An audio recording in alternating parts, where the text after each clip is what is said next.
मैं परेशान हो गई हूँ इस रोज रोज की किचकिच से। न मन का खा सकते हैं और न ही पहन सकते हैं। हर समय रोक टोक, आखिर कोई सहन करे भी तो कितना। दोपहर के 2 बज रहे थे और आदत के अनुसार लंच करके काव्या पलंग पर पसर गई। कमर सीधी करते करते ही बड़ी बहन नव्या को फोन लगाया और फिर दोनों बहनें शुरू हो गई अपना अपना ससुराल पुराण पढ़ने। अरे क्यों सहन करती है तू सास की ज्यादती? अभय से क्यों नहीं कहती? मैं तो तेरे जीजू से कोई बात नहीं छिपाती।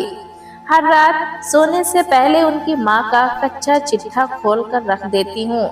जब तक वे मेरी हाँ में हाँ नहीं मिलाते, हाथ भी नहीं लगाने देती। नव्या ने अपने अनुभव के सिक्के बांटे। दीदी, अभय तो बिल्कुल मम्माज बॉय है। अपनी माँ के खिलाफ एक शब्द भी नहीं सुनते, उल्टे मुझे ही एडजस्ट करने की नसीहत देने लगते हैं।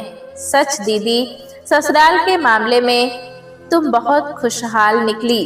जीजा जी तुम्हारी उंगलियों पर नाचते हैं। पता नहीं मेरे अच्छे दिन कब आएंगे।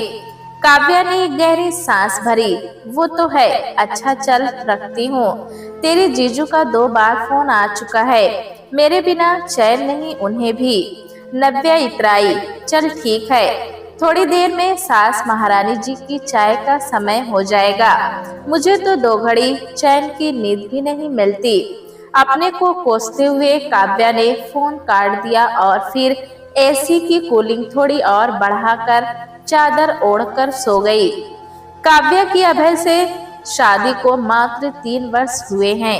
अभय एक प्राइवेट फर्म में मैनेजर है। सैलरी ठीक ठाक है। माँ बाप के साथ रहने से मकान का किराया, पानी, बिजली, राशन आदि का कोई खर्चा उसे जेब से नहीं देना पड़ता। जो भी पैसा खर्च होता है वो खुद और काव्या के निजी शौकों और जरूरतों पर ही होता है। शादी से पहले काव्या ने सपनों सी जिंदगी का कल्पना की थी, जिसमें सिर्फ पति के साथ मौज मस्ती ही थी। उसके सपनों की दुनिया में सास ससुर नामक खलनायक नहीं थे। एक बंगला बने न्यारा वाले अरमानों के साथ काव्या ने ससुराल की देहरी लांघी थी।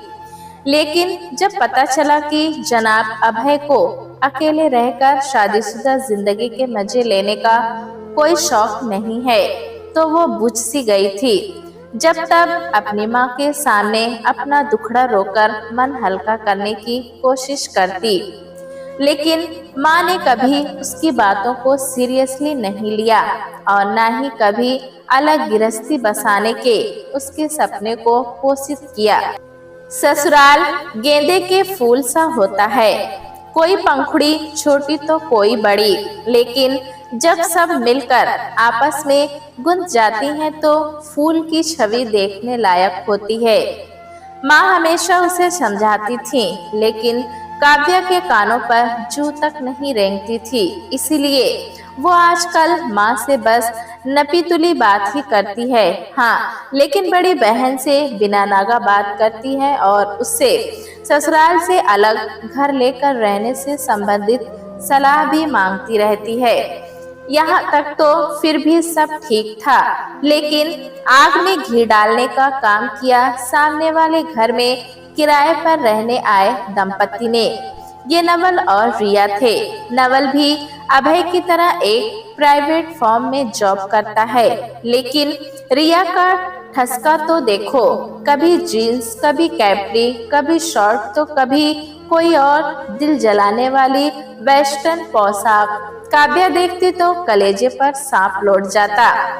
ऊपर से स्टाइलिश हेयर कट और मेकअप से पुता चेहरा काव्या के दिलो दिमाग में हलचल मचाए रहता।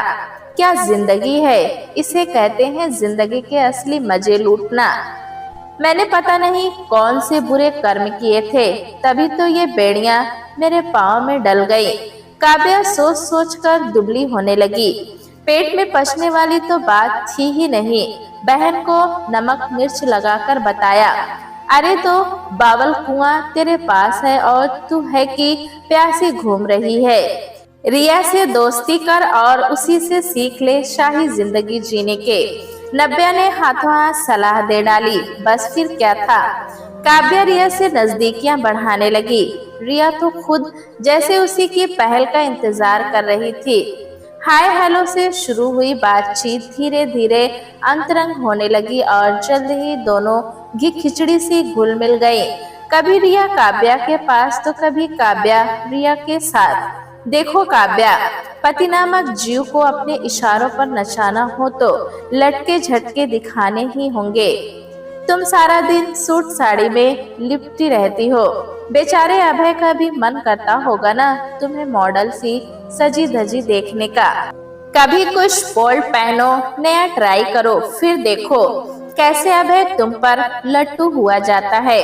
रिया ने भी वही सलाह दे डाली जो नव्या दिया करती है। क्या खाक बोल्ड पहनूं? अभय से पहले तो उसके माँ पापा देखेंगे, फिर जो कोहराम मचेगा उसका पूरा मोहल्ला फ्री में मजा लेगा। काव्या ने मुंह बनाया। फिर तो बन्नो एक ही उपाय है, कूप भवन। जैसे कैकेयी ने दशरथ से अपनी शर्तें मनवाई थी, वैसे ही तुम भी कोई नाजुक सा मौका तलाश करो। पहले ढील दो और फिर खींच लो डोरी। पतंग ना कटे तो मेरा नाम बदल देना।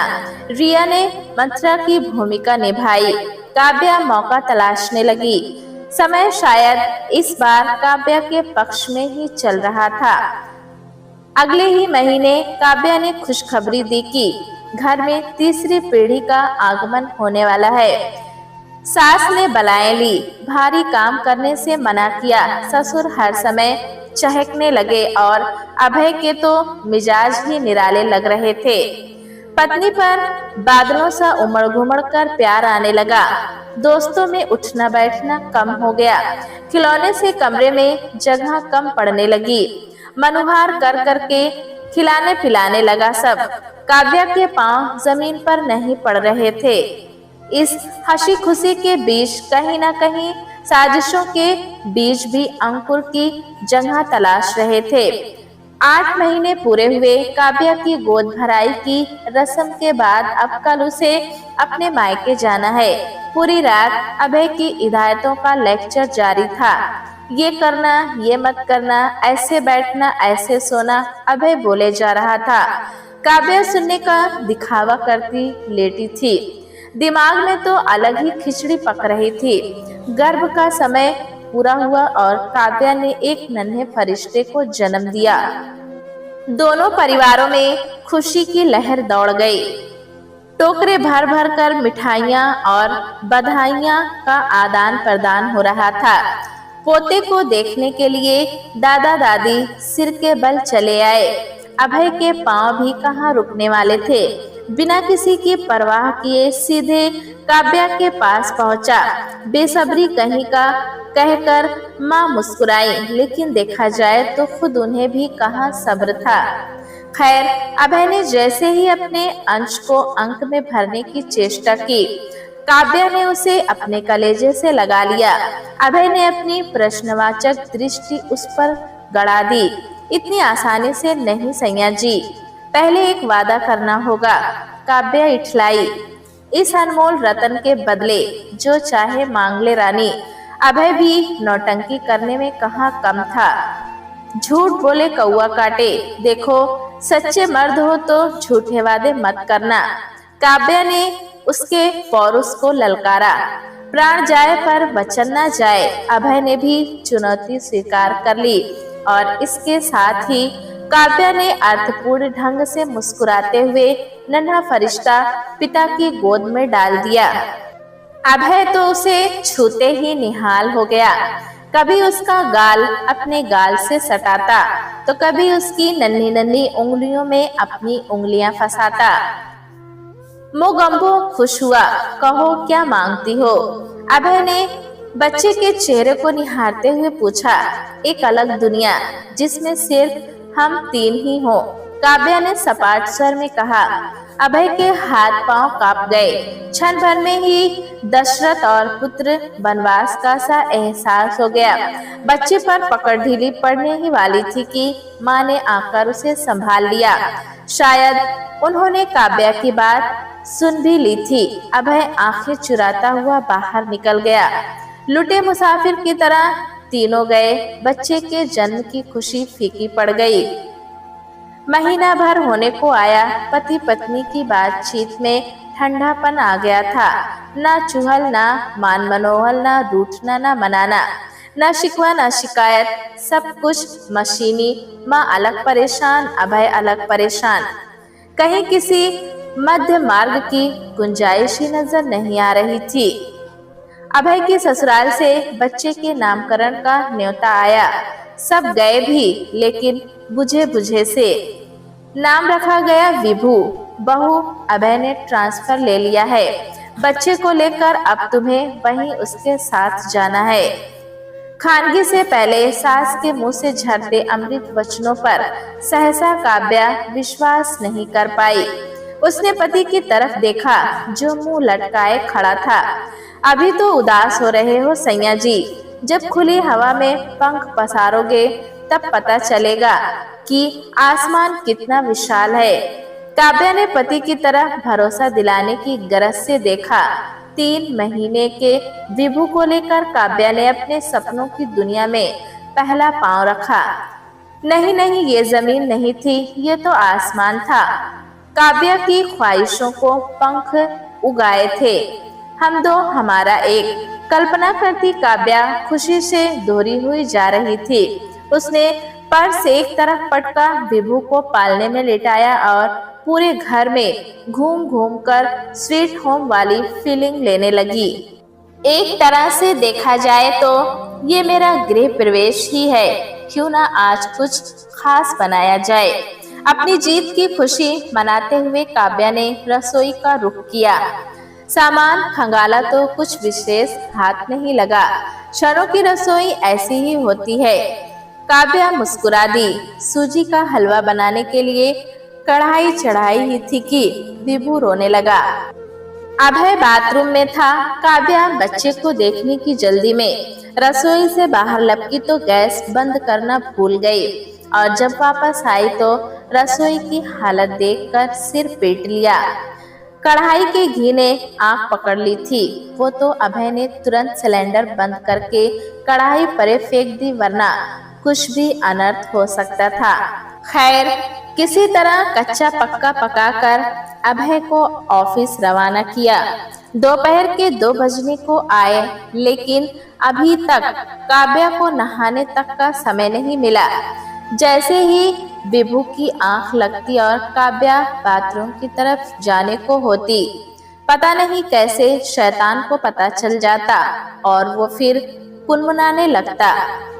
वहां तो कोई ना कोई होता इसे देखने के लिए। काव्या के जहन में सारा की छवि घूम गई। गुलाब चाहिए तो कांटे भी स्वीकार करने होंगे काव्या रानी। काव्या ने अपने निर्णय को जस्टिफाई किया। इतनी जल्दी वो पराजय स्वीकार कैसे कर लेती। फिर उसने एक जुगाड़ लगाया।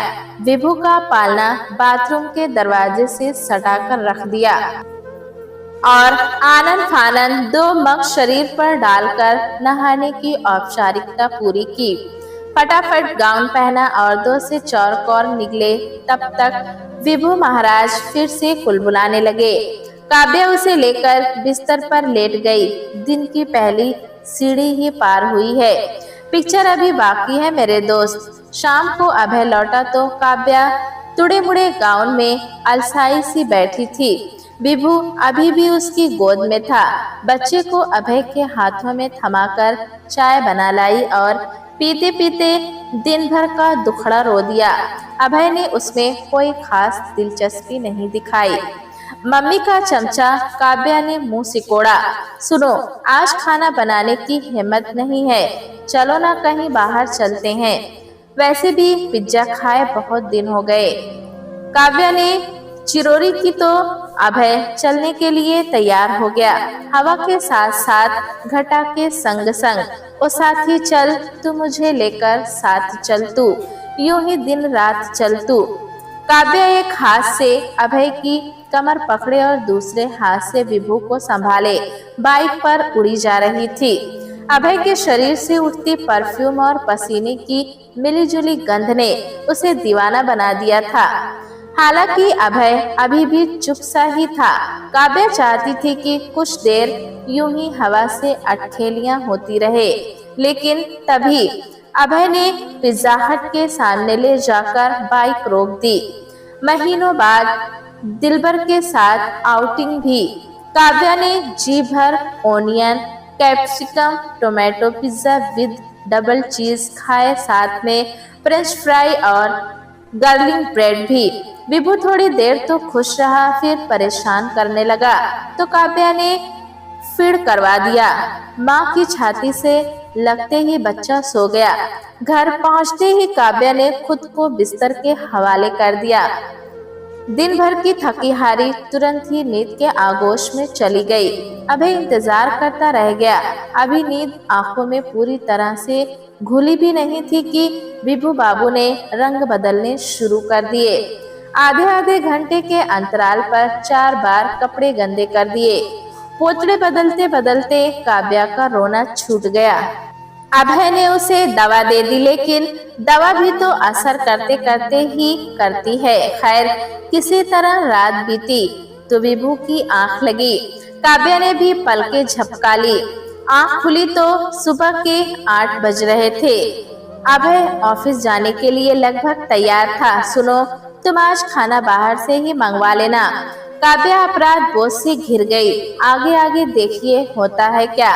रात की घटना से बौखलाया अभय बुदबुदाया। पति के ऑफिस जाते ही काव्या ने नव्या को फोन लगाया और रात का किस्सा कह सुनाया। ये तो मजे की सजा है रानी जी।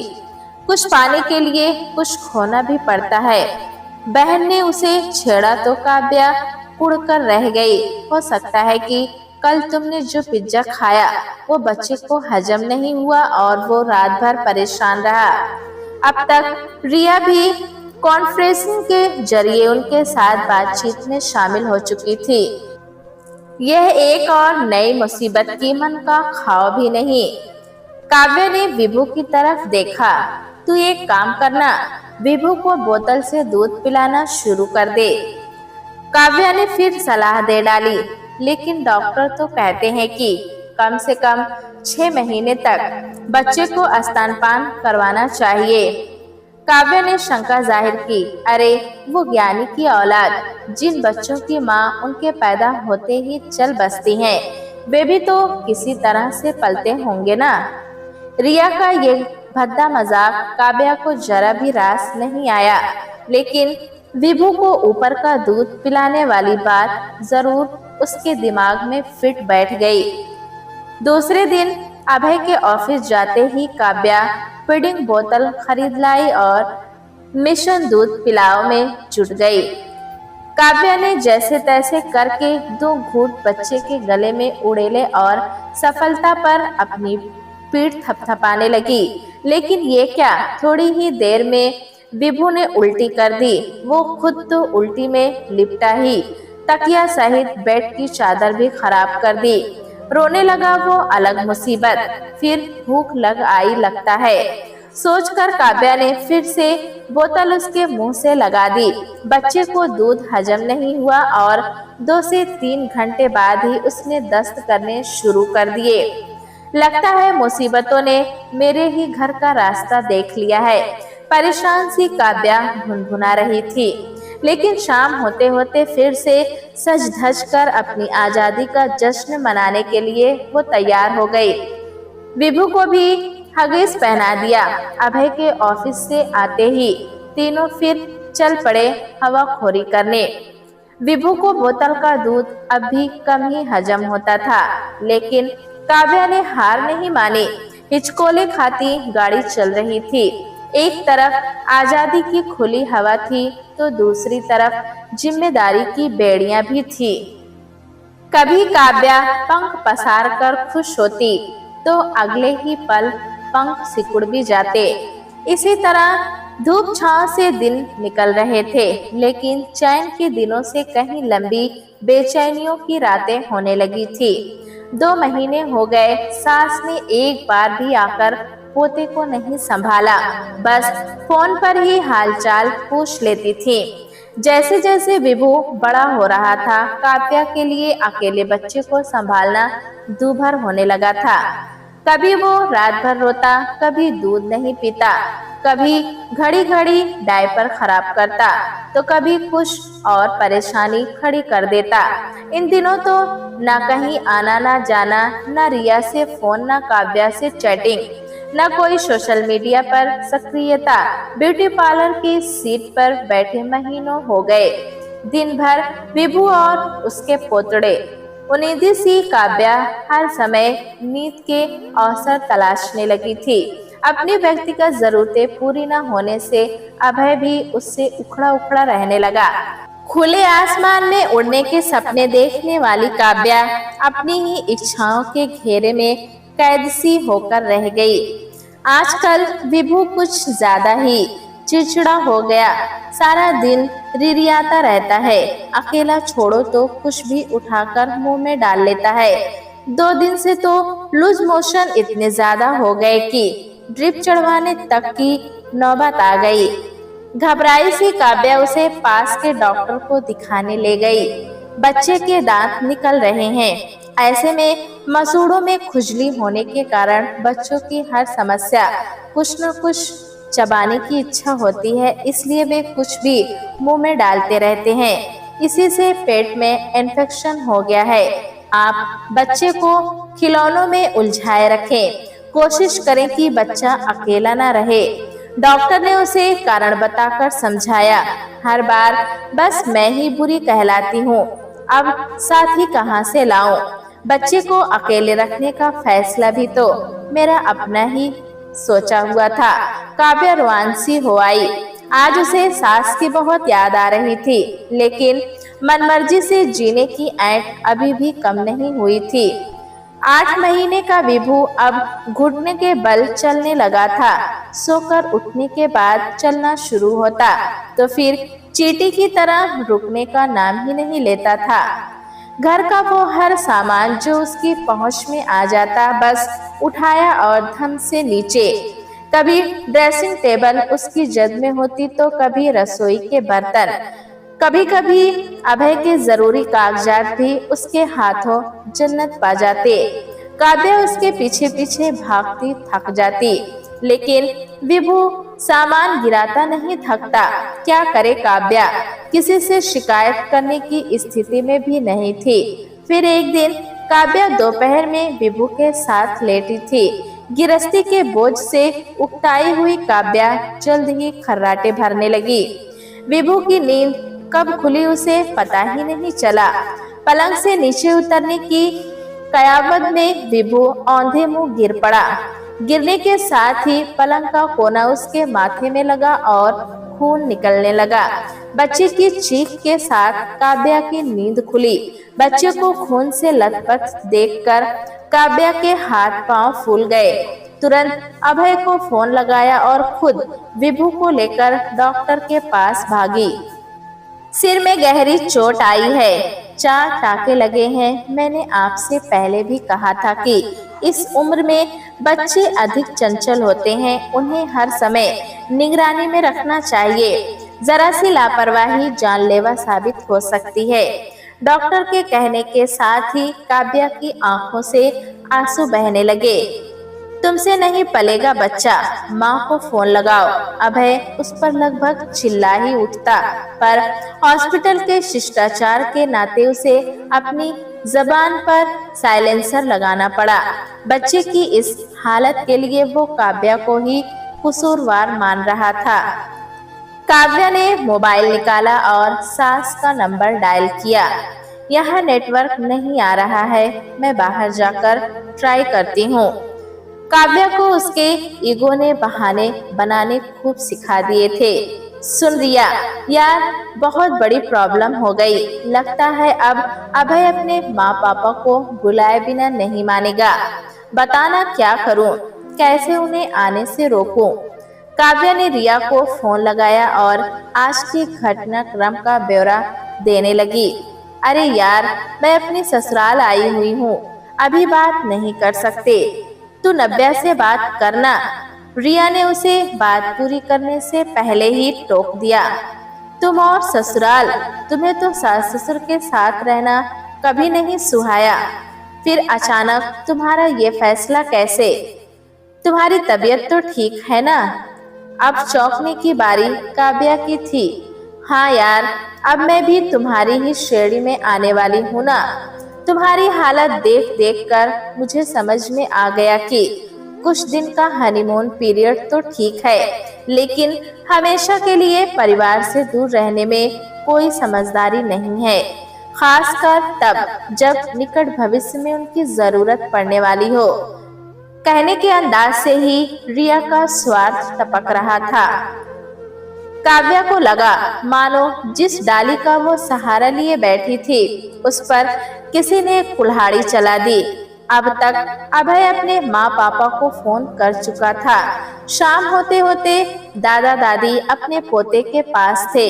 विभू को अभी तक सिर्फ अपने माँ पापा के पास रहने का ही अभ्यास था, इसलिए अजनबी चेहरों को देखते ही वो काव्या की गोद में दुबक गया। लेकिन खून आखिर अपनी तरफ खींचता ही है। थोड़ी ही देर में विभू दादा दादी से घुल मिल गया। रात को भी उन्हीं के साथ सोया। अगली सुबह काव्या के चेहरे की रौनक और अभय के चेहरे की संतुष्टि बता रही थी कि महीनों बाद दोनों ने इतनी निश्चिंतता से नजदीकियां भोगी है।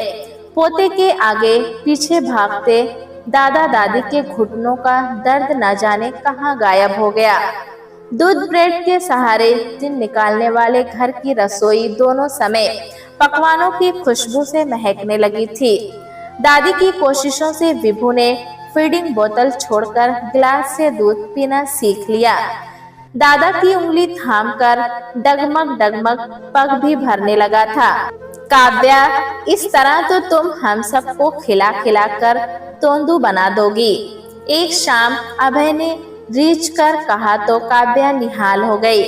तस्वीर के इस दूसरे रुख से मैं अब तक अनजान ही रही। उफ, कितनी बड़ी नासमझ थी। सोच काव्या आत्मग्लानि से भर जाती। बच्चों के साथ 10 दिन कैसे बीत गए पता ही नहीं चला। अब हमें लौटना चाहिए। एक दिन सुबह नाश्ते की टेबल पर ससुर जी ने कहा तो काव्या हैरत से अपनी सास की तरफ देखने लगी। हाँ, विभू के साथ मेरा तो जैसे बचपन ही लौट आया था, लेकिन फिर भी बच्चों को उनकी जिंदगी उनके तरीके से जीने देना चाहिए। ये उनके खेलने खाने के दिन है। उम्र का ये दौर लौट कर थोड़ी आता है। सास ने चाय पीकर कप नीचे रखते हुए पति की हाँ में हाँ मिलाई। लौटना तो है ही, लेकिन आप अकेले नहीं जाएंगे, हम सब साथ चलेंगे। मैंने अपना ट्रांसफर फिर अपने होम टाउन करवाने के लिए एप्लीकेशन दे दी है। तब तक आप लोग यहीं रहेंगे अपने परिवार के साथ। अभय ने एक रहस्यमयी मुस्कान उछाली तो काव्या ने भी उसका साथ दिया। बड़े सयाने सही कहते हैं कि बिस्तर चाहे कितना भी आरामदायक क्यों न हो, पूरी रात एक करवट नहीं सोया जा सकता। दादी पहले अपने मूल और फिर सूद की तरफ देखकर मुस्कुराई। हाँ, सुबह के उड़े हुए पंछी शाम को घर लौटते ही हैं। ये अलग बात है कि कभी कभी रात भी हो जाती है, लेकिन लौटते तो अंततः घोंसले में ही है ना। दादा भी मुस्कुरा दिए। विभू अपने पापा की उंगली थामे दादा की बगल में खड़ा था। सुबह, दोपहर और शाम हर पल बस खुशियां ही खुशियां थी। प्यारे दोस्तों, कहानी कैसी लगी हमें कमेंट में जरूर बताएं। चैनल पे नए हैं तो एक लाइक और सब्सक्राइब करना ना भूलें।